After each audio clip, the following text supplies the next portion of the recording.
Hi everyone, Mrs. Bilo here. In this video, I'm going to go over the ideal gas law and gas Stoich notes. So previously we have used 1 mole equals 22.4 liters when we are at STP, and that's when you can do a picket fence. And then we have also used ideal gas law, PV equals nRT. Of course, P standing for pressure, V for volume, N for the number of moles, R is our constant, and then T is our temperature. And both of these involve moles.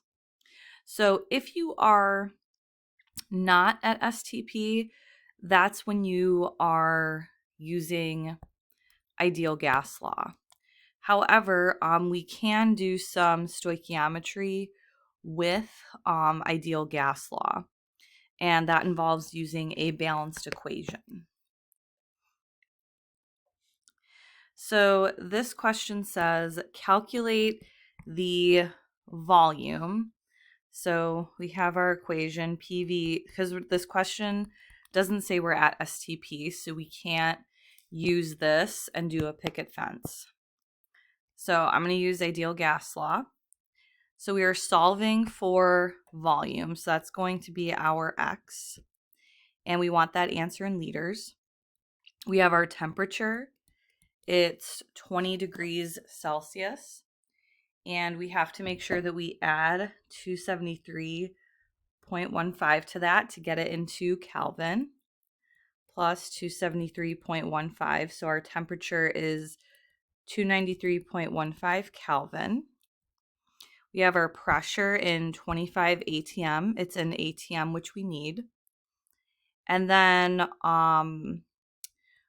R is 0.0821.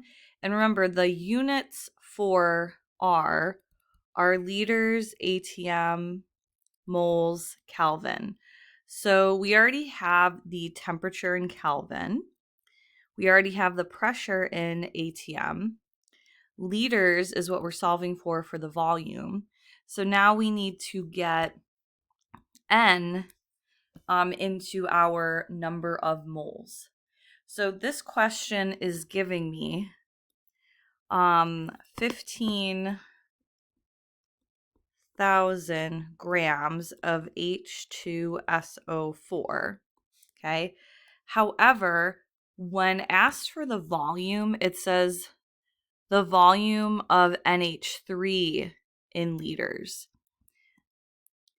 And right now we are starting with, though, grams of H2SO4.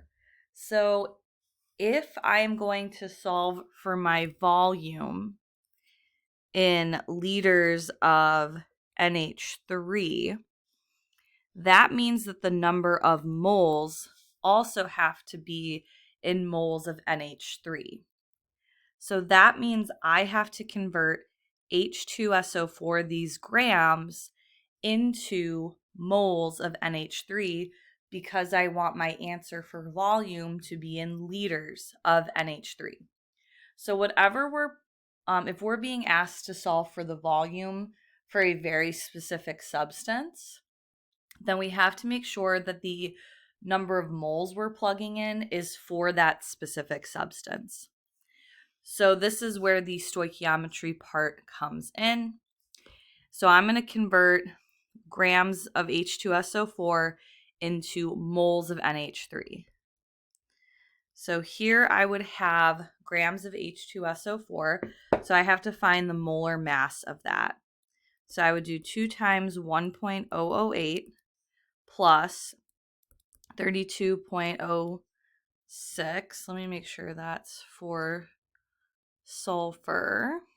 Yeah, 32.06 plus 4 times 15.999. So I'm going to go ahead and do the math for that.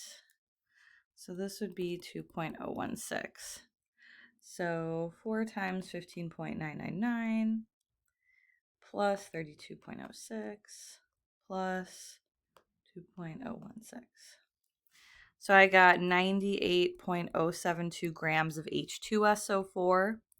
That would be equal to 1 mole of H2SO4.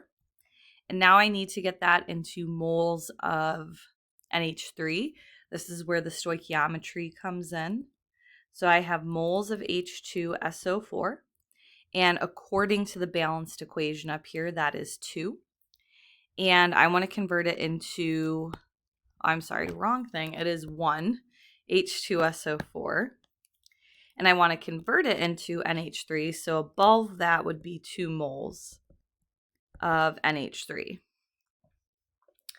So I'm going to go ahead and do the math for that. We're going to divide by 98.72. Okay. So I got 305.897708 moles of NH3. I'm going to plug that into my equation for N. So now I can go ahead and plug everything in to solve for the volume in liters of NH3. So I have my pressure, which was 25, and that was an ATM. We're solving for the volume in NH3 equals the moles, which we just calculated is 305.897708, and this is in moles of NH3, times 0.0821 times my temperature in Kelvin, 293.15. So I'm going to go ahead and solve for X. So I would multiply these three numbers together, and then I would divide each side by 25 to get X by itself. So I'm going to go ahead and do that. Times 0.0821 times 293.15 divided by 25. So 294.5, and then since R is already has those units for liters, my final answer then for that would be in liters. And that would be my final answer. So if you are at STP, you can use this and you can do a picket fence. And if you're not at STP, then you are trying to find the volume of a different substance than what you're given, you can do a picket fence to get N, the number of moles, into the substance that you want your answer in.